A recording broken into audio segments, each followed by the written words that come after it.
Okay, this is lab report 4, macroscopic views of DC and RC circuits.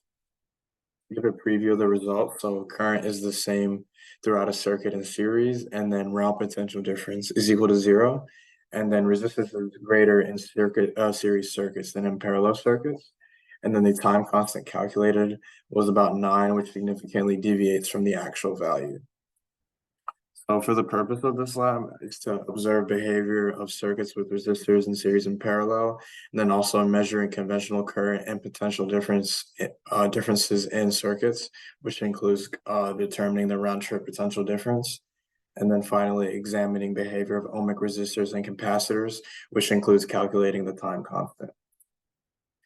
So for fundamental principles, so Ohm's law, delta V equals IR, and then the loop rule, which includes the fact that delta V round trip is equal to 0, and then circuits in series versus circuits in parallel, and then the time dependence of charging and discharging circuits, which is related to resistors and capacitors.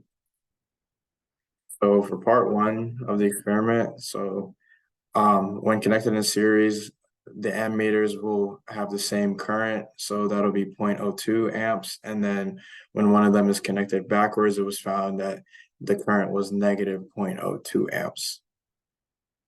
Moving on, so for an open circuit, connecting the voltmeter to the open gap, the delta V was equal to 3 volts across the gap, and then the current flowing through was 0 amps. And that there's a voltage drop in the gap since there's 3 volts on the left side and then 0 volts on the right side.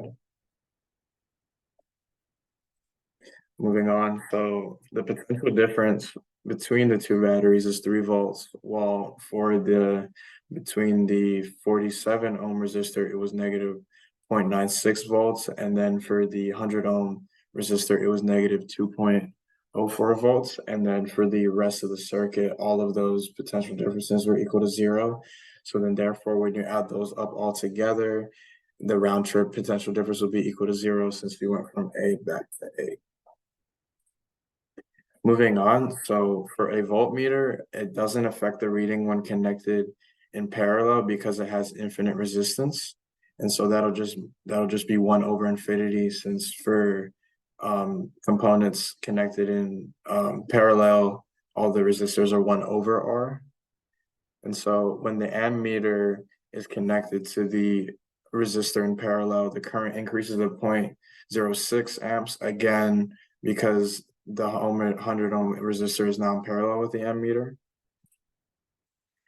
Lastly, resistance value is calculated based on the potential difference measurements and current measurements. So the resistance calculated as 47 ohm resistor was actually found to be 48, while for the 100 ohm resistor was 102, and then for the wires and ammeter, they were both 0.